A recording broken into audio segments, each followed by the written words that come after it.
Mi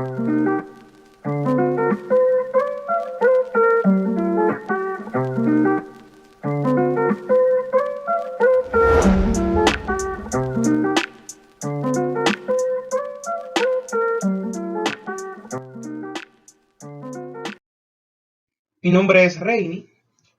En esta ocasión le estaré hablando sobre la conquista, colonización y exterminio de la sociedad aborigen en el 1492 hasta 1533. Le abordaré los temas de la conquista de la isla española, la primera forma de explotación aborigen, la rebeldía de los caciques y el inicio de la colonización española.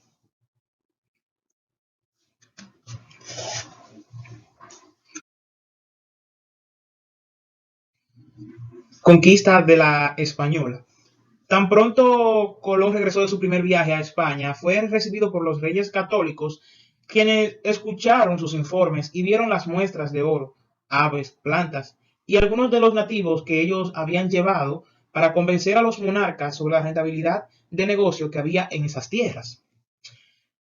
La corona de inmediato prepara una segunda expedición con 17 buques integrada por cientos de personas, entre los que se encontraban cronistas, labradores, carpinteros, albañiles, soldados, sacerdotes y funcionarios españoles, donde también había una mujer llamada Catalina de Terrero, y también regresaron 4 aborígenes, de los que Colón había llevado a uno que se llamaba Diego, que le sirvió como un guía al almirante, como un intérprete en sus nuevos recorridos y contacto por todas las Antillas. Esa comisión de la segunda expedición fueron para explotar esas tierras vírgenes, donde construyeron casas y un sinnúmero de cosas, ya que se encontraron muy impresionados al ver esas tierras. Asimismo, vinieron, vinieron algunas aves y animales enflaquecidos por la larga travesía y que eran desconocidas en las tierras descubiertas. Por ejemplo, vinieron caballos, vacas, burros, cerdos, perros, yeguas, gallos, gallinas, palomas. Además, trajeron algunas plantas, en las que se cabe destacar lo que es la caña dulce, las medicinas, o sea, plantas medicinales, alimentos, trigo, arroz, plátano y algunos cítricos. También mandaron algunas municiones en abundancia para alguna guerra que se pueda presentar. También instrumentos de labranza y de ciertas mercancías como espejos, cascabeles. Así que en el segundo viaje vino todo lo necesario para poder emprender lo que es la colonización del nuevo territorio de los nativos, que llamaban de distintas maneras.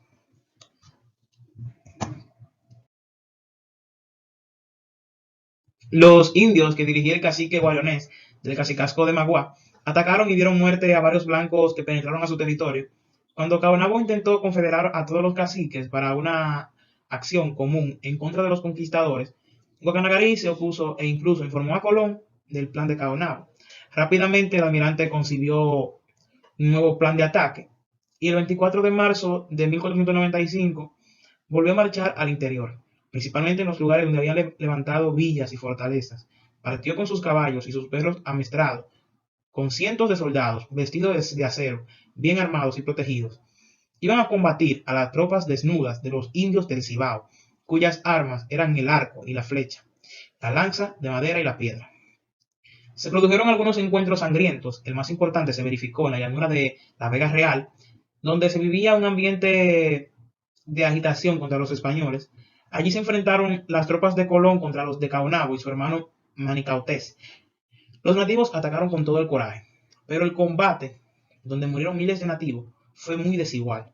Se trató de una contienda entre la pólvora y la flecha, entre hombres desnudos contra hombres cubiertos con armaduras, entre hombres sin experiencia guerrera contra soldados experimentados en la guerra contra los morros en España, que montaban caballo y se auxiliaban con perros feroces. El estruendo de los aracabuces y las lombardas, el relinchar de los caballos y el ladrido de los perros provocaban pánico entre los indios. El desenlace de aquella batalla desigual favoreció a los conquistadores, cuya autoridad quedó reconocida por la mayoría de los caciques. Caonabo estaba casado con la bella Anacaona, hermana de Boichío, jefe del cacicazgo de Jaragua. fue víctima de una trampa tendida por Alonso de Ojeda, quien lo apresó y lo llevó a la Isabela, donde fue metido en el calabozo de un buque que luego naufragó mientras se dirigía a España. La desaparición del primer cacique rebelde no tuvo los alzamientos. Se sabe que los caciques agrupados en torno a Guaronés del cacicazgo de Magua encabezaron muchas rebeliones y nuevas, y que los ciguayos, dirigidos por Mayobanex, lograron mantenerse durante cierto tiempo otra resistencia. Los ciguayos residían en los alrededores de Samaná y Puerto Plata. Descendían de los indios caribes y eran los más belicosos de la isla. Debido a que el pago de los tributos resultaba difícil para los taínos, Colón organizó grandes cuadrillas militares que mediante golpes, torturas y ahorcamientos obligaban a la población aborigen a buscar el oro entre las minas y los ríos, a cultivar el algodón y más tarde a pagar mediante el trabajo forzado, labrando las tierras de los españoles. Los indios dejaron de ser una población libre para convertirse en una población avasallada, sujeta al pago de impuestos y obedientes a la autoridad colombina. Hasta aquí es mi presentación. Muchas gracias.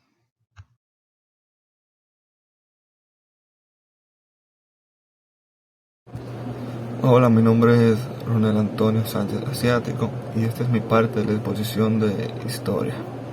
El sermón del Montesino y sus consecuencias. Indignados los sacerdotes dominicos por el ambiente de explotación y codicia de los colonizadores, decidieron denunciar la situación de los indios, considerada contraria a la dignidad humana y a la fe cristiana. Con este propósito eligieron el 29 de diciembre de 1511, último domingo de Adviento, para celebrar una misa en la iglesia que años después se llamaría Convento de los Dominicos. Después de analizar el contenido del discurso, la orden dominicana escogió a Fray Antonio Montesino como vocero y su sermón empezó diciendo: soy la voz de Cristo que clama en el desierto de esta isla y por tanto conviene que oigan ustedes, no de cualquier manera, sino que pongan atención con todo el corazón y con todos sus sentimientos. Pues mi voz será una novedad que ustedes jamás han oído, la más dura, fuerte, la más espantosa y peligrosa que ustedes jamás han podido oír. Los asistentes de la misa quedaron sorprendidos por el grave tono de sus palabras y permanecieron fríos y atentos, mientras que el sacerdote empezó diciendo: este mensaje es nada menos que hacerles saber que todos ustedes están en pecado mortal y en él están viviendo y así morirán. El escándalo que causó en la filípica del sacerdote fue tan grande que las autoridades solicitaron a los dominicos su rectificación por haber predicado tan graves desvarios. Acordaron unirse el próximo domingo, cuando todos esperaban la rectificación del predicador. Este subió de nuevo al púlpito sagrado y en medio del silencio y atención del público, este dijo: repetiré desde el principio mi saber y probaré que mis palabras son verdaderas. Luego de eso, la voz del Montesino fue la primera que se alzó en defensa del derecho de la gente en la historia de América.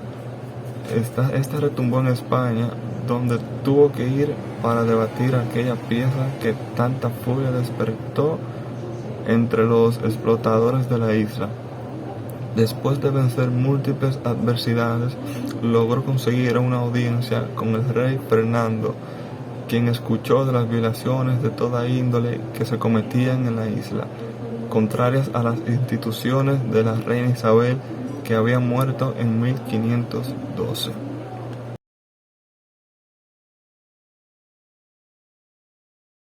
Buenos días, mi nombre es Claribel de la Rosa y le estaré hablando del segundo tema, Raíces del Pueblo Dominicano, 1519-1580, la producción azucarera. En el gobierno de los padres Jerónimos se inició la industria azucarera colonial. El cultivo de la caña y la producción de azúcar surgieron debido al agotamiento del régimen de las encomiendas, basado en la explotación de la población aborigen. y de la economía del oro que se buscaba en las minas y en los ríos. La caña dulce fue traída por los conquistadores en el segundo viaje de Colón. Fue sembrada por primera vez en la Isabela. Muy pronto su cultivo prosperó en toda la isla, debido a las favorables condiciones del clima y el suelo. 3 años después, un hombre de apellido Aguilón produjo azúcar. Para 1516, cuando se inició el gobierno de los Jerónimos, la población indígena había desaparecido.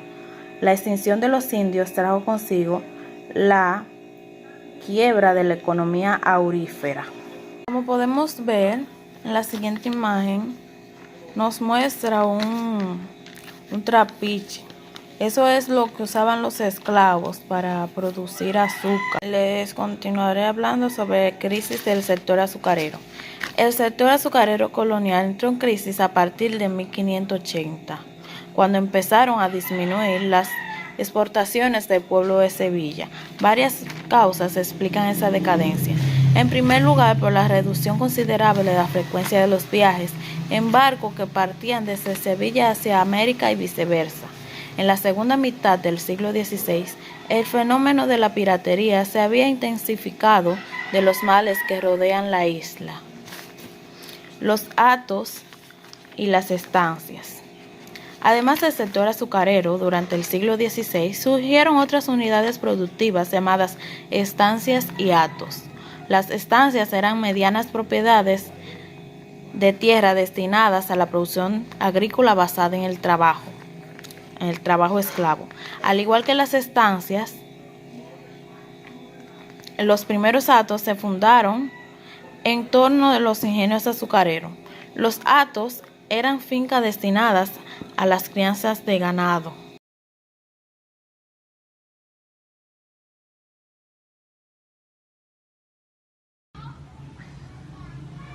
Mi nombre es Carla y soy la continuación de mi amiga Claribel de la Rosa. Y le estaré hablando de los primeros negros en la isla de Santo Domingo. La primera información documental sobre la presencia de los negros africanos en Santo Domingo aparecen en la instrucción dada por los reyes de España a Nicolás de Obando, nombrado gobernador de la isla en el año 1501.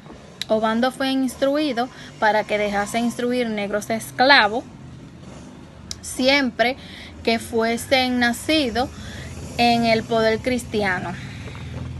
Sin embargo, sería a partir de 1518 cuando empezó la entrada masivas de negros, traído directamente de zonas y tribus ubicadas a lo largo de la costa occidental africana y que fueron denominados bozales. Pero muy pronto surgió el tráfico ilegal de negro, iniciado por tratantes portugueses que ya tenían una fuerte presencia en Santo Domingo. Así se inició la trata de negra, el comercio de negro, que fue insensato en la historia colonial americana y de Santo Domingo. Además de la trata de negro, los portugueses buscaban marfil, oro y otros bienes lujosos. Primeras fugas y rebeliones de esclavos. En la medida en que se acerca el número de ingenios en Santo Domingo, aumenta también la demanda de mano de obra de esclavos. Para la década del 1520 habían más de 4.000 negros. La mayoría de ellos trabajaban en los ingenios de compañía, cientos de indios encomendados. Muy pronto los negros empezaron a rebelarse contra la explotación de los blancos. Desde entonces jamás cesaron las fugas y las rebeliones de negros en la colonia. Los negros llegaron a formar bandas móviles que partían desde alguna parte de la montaña para atacar a los establecimientos de los españoles. Entre los principales líderes de los guerrilleros negros podemos mencionar a Diego Guzmán, Diego de Ocampo, Sebastián Lemba y Juan Vaquero. La discriminación y perjuicio racial era la constante fuga de los negros, el cual recuperan la libertad, dan cavidad a una literatura llena de perjuicios sociales y raciales contra ellos.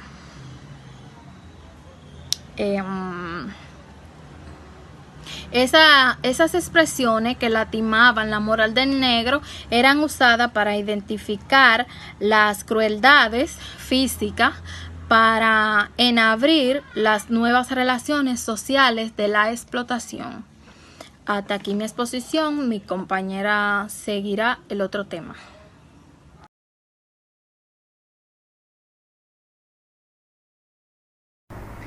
Un cordial saludo, les habla Neves Tenerín Peralta Rosario. Hoy estaré tratando unos temas para mi profesor Oliver Ramos. Mi tema es monopolio, contrabando y devastaciones desde 1560 hasta 1606. El primer tema que voy a tratar dice que es la decadencia de la isla.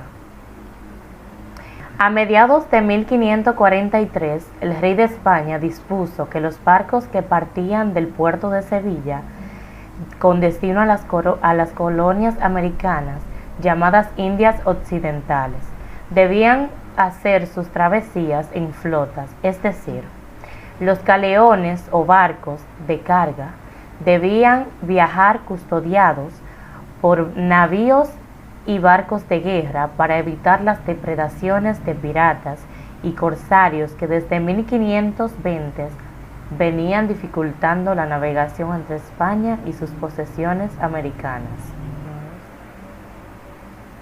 El auge del contrabando.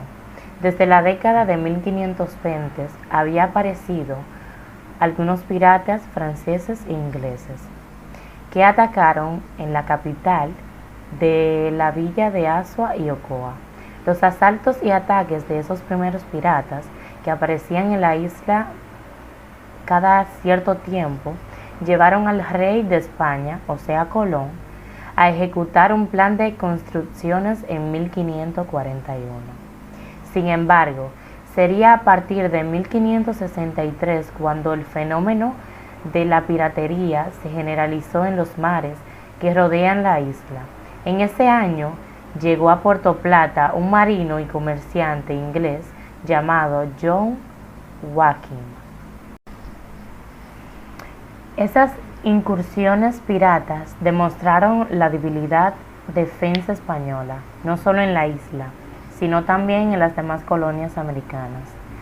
Al percibir esa debilidad, la mayoría de los piratas establecieron y decidieron entonces que era más provechoso establecer las relaciones con los vecinos isleños que dedicarse a pillar a los barcos españoles. Los piratas eran aventureros que se lanzaban al mar a asaltar los barcos españoles por cuenta propia. Pero muy pronto se les sumaron los corsarios que se dedicaban a las mismas actividades, pero con ciencias o permisos de sus respectivos gobiernos, pero con licencias o permisos cuales convenían el reparto de las mercancías robadas a los galeones españoles. Las relaciones comerciales y legales establecidas durante más de 40 años entre los vecinos isleños y piratas fueron llamadas contrabando. El contrabando progresó tanto que sustituyó a la industria azucarera como actividad económica más importante de los últimos años.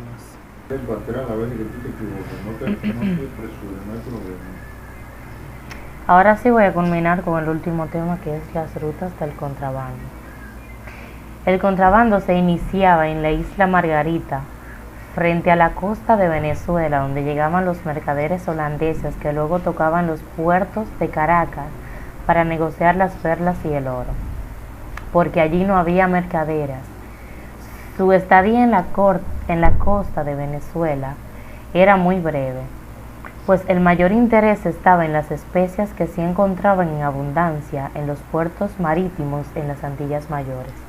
De la costa venezolana pasaban a la banda del sur, Puerto Rico, donde orientaban su proa hacia la isla de Santo Domingo, con los dos rumbos diferentes, uno hacia la banda sur y otro hacia la banda norte.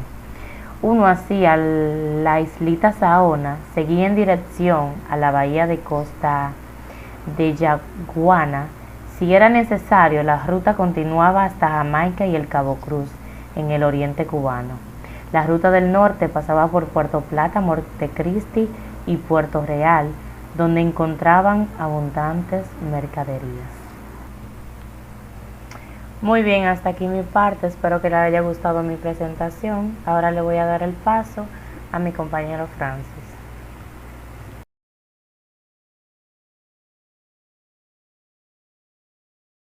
El contrabando había avanzado tanto a finales del siglo XVI que era un peligro para los intereses de España en la isla y en el resto de América. Incluso, las familias más poderosas y los funcionarios de la administración colonial estaban vinculados a los comercios fraudulentos que tantas ganancias generaban. Los colonos españoles que vivían en la región sur, al enterarse de los grandes beneficios que generaba el comercio clandestino, empezaron a extender sus redes a las regiones donde el contrabando era una actividad normal, arropando a las poblaciones que vivían en el gran litoral que llegaba desde Yaguana hasta Puerto Plata. El contrabando devino en una amenaza para España porque debilitaba el monopolio de los mercaderes al servicio de Sevilla. Además, los comerciantes sevillanos no podían competir al término de precios con los mercaderes de otros países europeos debido a la enorme diferencia de precio que había entre ellos. Además, los habitantes de las regiones afectadas del comercio ilegal empezaron a negociar con los extranjeros, ya que con ellos compraban más barato y vendían más caros. Los españoles temían que los vecinos se alejaran de la madre patria, pues se sabía que los contrabandistas holandeses eran los principales enemigos de España. Eran seguidores de una nueva religión protestante y repartían Biblia protestante entre los vecinos. El contrabando vino a ser la vía de la presentación de ideas religiosas contrarias al catolicismo español. Incluso muchos vecinos de la banda norte empezaron a bautizar sus hijos como protestantes. Eliminar el contrabando resulta muy difícil, porque todas las autoridades isleñas participaban de ello y se beneficiaban de esos negocios, que ponían en peligro la geronomía de España y el resto de las posesiones americanas. Varios personajes que vivían en las regiones más afectadas hicieron un reporte al rey presentando la magnitud del problema, sugiriéndoles remedios para detenerlos. El principio de ellos fue Jericó de Torres, vecino de la Yauna, y escribió más de la región, quien tenía autoridad para analizar el fondo del problema. Tenían la razón de presentarle al rey cómo podían controlar los contrabandos. También pudieron dar a conocer cuáles eran las causas.